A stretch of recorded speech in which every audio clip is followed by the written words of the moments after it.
పార్వతీపురం జిల్లా కేంద్రంలో స్థానిక ఎమ్మెల్యే ఆధ్వర్యంలో స్వచ్ఛతా హీ సేవా కార్యక్రమం నిర్వహించారు. పట్టణ 4 రోడ్ల కూడలి నుండి పురపాలక సంఘం కార్యాలయం వరకు ర్యాలీ నిర్వహించారు. ఎమ్మెల్యే మాట్లాడుతూ చెత్త మన ఇంటి నుంచే వస్తుందని, ఆ చెత్తని బయట పారబోసి అధ్వానంగా పరిసరాలు తయారు చేయవద్దని ఎమ్మెల్యే కోరారు.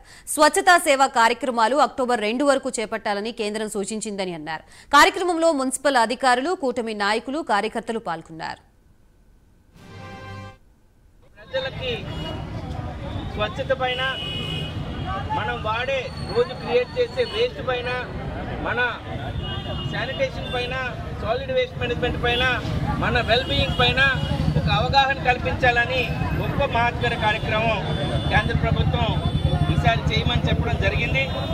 గాంధీ జయంతి రోజు ఈ సభలు ముగిస్తాయి, కానీ నేను ఈరోజు చెప్తాను ఏంటంటే ఆ రోజు నుంచే ప్రారంభం అవ్వాలని కూడా చెప్తున్నాను. ఎందుకంటే ఇదేదో 15 రోజుల ప్రోగ్రాము, 20 రోజులు కాదు.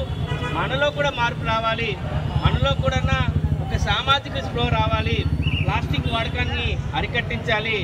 అలాగే జూట్వి సంబంధించి, పేపర్ సంబంధించిన ఐటమ్స్ని ఎక్కువగా మనం ఇంప్రూవ్మెంట్ చేయాలి. మన జీవన శైలి మార్చుకోవాల్సిన అవసరం ఉందని ఈ యొక్క కార్యక్రమం ఉద్దేశం.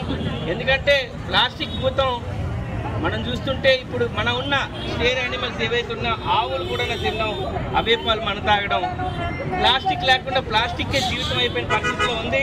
దీన్ని అరికట్టాల్సిన బాధ్యత